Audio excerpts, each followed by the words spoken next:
Alright, hope everybody is doing well.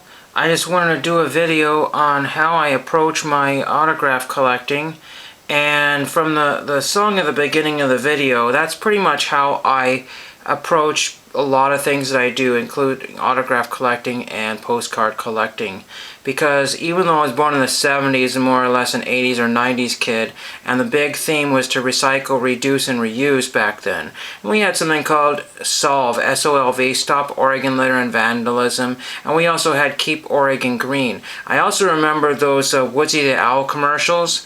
What can we do? Spread the word, or give a hoot, don't pollute. And unfortunately, that's lost on everybody today. But, I do my little tiny part to kind of use what's already available to me and not, purchase a lot of new product, because then new product turns into more new product and more new product and more new product. And we already have stuff at home that we can always use. This piece of paper came from Scattergories, which was a board game that I picked up at a thrift store for a whopping $1. And it's just a local one down the street, a couple minutes down the road. And it has sat there for a couple years before I bought it for a $1 bill. And it had tons and tons of notepads in it, which you can easily use for checklists, or you can write on the back of them and write your TTM letter or your postcard cancellation postmark request on that. And that just, and you say, well, was it a collectible? No, it was not, because it's on eBay for $5 or $10 plus shipping. And like I said, that even though it was from 1988, nobody else had any kind of inkling of ever wanting it. So the value in that product was using this stuff here and then taking everything else to the recycle bin. You can't save everything. So a lot of boxes that you would think that you could relabel and use to put stuff in, people really wouldn't know what that is. So I just recycle the box and it becomes a new box. There's energy, of course, involved in doing all of that. But, there's lots of things that I like to do. These stickers were found at a Goodwill bins, and I've peeled off a couple of them, but a lot of times there's sticker sheets that are missing one sticker there. But again, these are great for attention grabbers to your letters to whatever celebrity you're writing to. Maybe, their voices in Super Mario. I have no clue.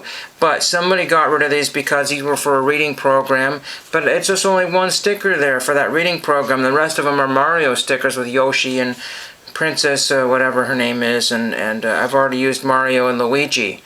So there is that. And again, my stamps here, I don't like purchasing new stamps because they're super glossy, and I like the old matte finish ones, even though you have to lick them. The matte finish ones take the cancel, and they're attention grabbers, and a lot of times these are a fraction of the cost, and people already have these by the billions in some of their collections. And certain stamp collectors will be happy to sell you as many of these as they can for just under face value, sometimes even 25% less than face.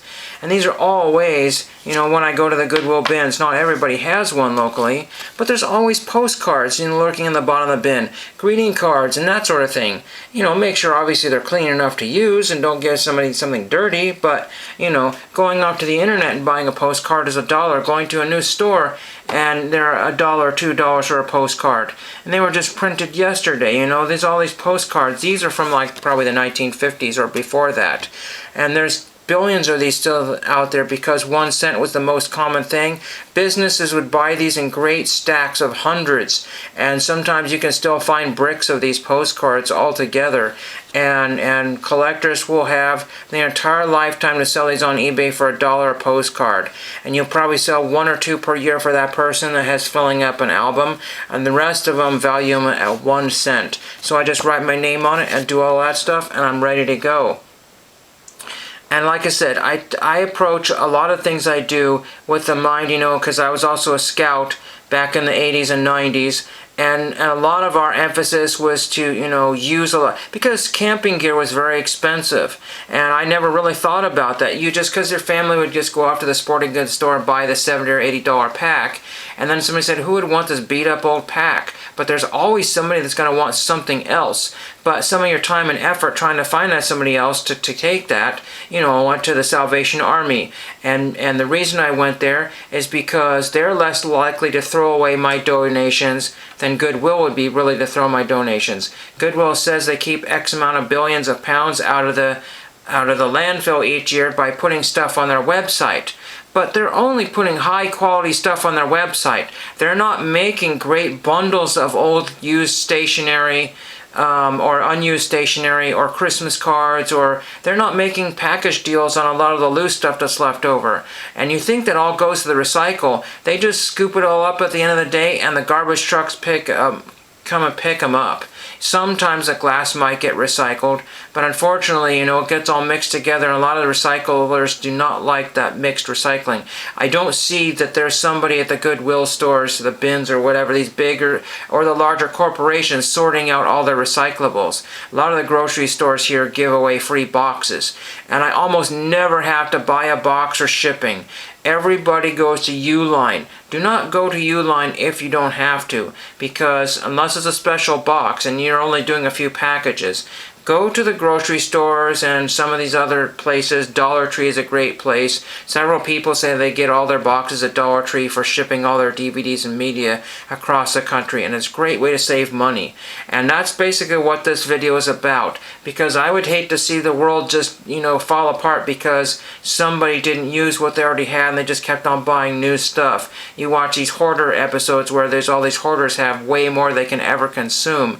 And again, that's just stuff that they bought to use and never did, and that's why I feel good about using these ancient stamps that's set since the 1960s, 70s, 80s, and 90s. And hope you got some good ideas from this video, and let me know if you have a junk drawer full of stuff that's just sitting there that you could be using for something else, and thank you for watching. I'm Woodsy Owl. Please give a hoot about our neighborhood, because if you don't give a hoot, who will?